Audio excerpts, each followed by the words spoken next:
Hey y'all, it's Shani, certified feline training and behavior specialist with Wild at Heart, and we need to stop putting unrealistic expectations onto our cats. Cats have some pretty extreme natural instincts, and some cats have very high prey drives that they just cannot always control. It's completely unrealistic to expect every single cat to not react to a fish tank, for example. There are some cats who can coexist with their prey. I've seen many cats cuddling rats and mice and rabbits, but not every cat is going to be capable of doing that.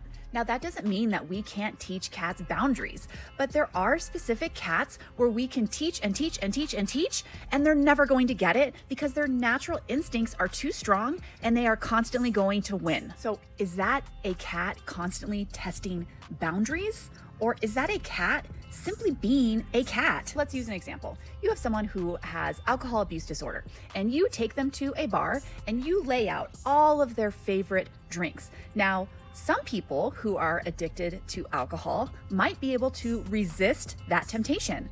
There are other people that are not going to resist it. Are we going to blame the person who is addicted to alcohol? Or are we going to blame the person who brought them to a bar and exposed them to the alcohol? It's also like taking a piece of candy and waving it in front of a child and then getting mad and reprimanding the child for showing interest in that candy. Remember, cats react to what is in their environment. So what you provide your cat is going to determine a lot of their behaviors. For example, if you have a cat that's constantly jumping on top of your fish tank, you might be able to redirect that behavior and teach them to instead sit on a cat tree next to the fish tank so they can simply watch the fish. But then we need to ask ourselves, is that stressful for the fish? Now the fish are trapped in a tank and now they have their predator constantly staring at them. And don't start with me, fish absolutely feel pain and they absolutely experience stress. You need to look at the welfare of your cat and you need to look at the welfare of your fish. And you need to remember that you are the one who chose to get these animals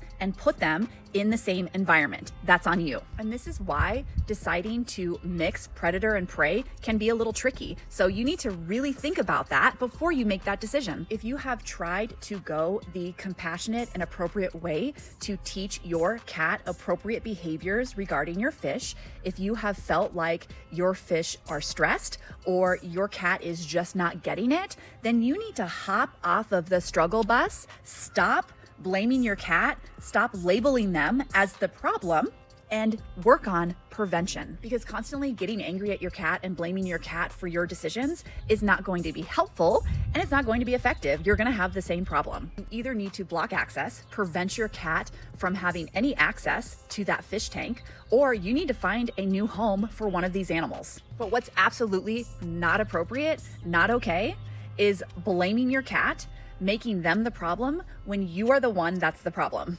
Sorry, not sorry.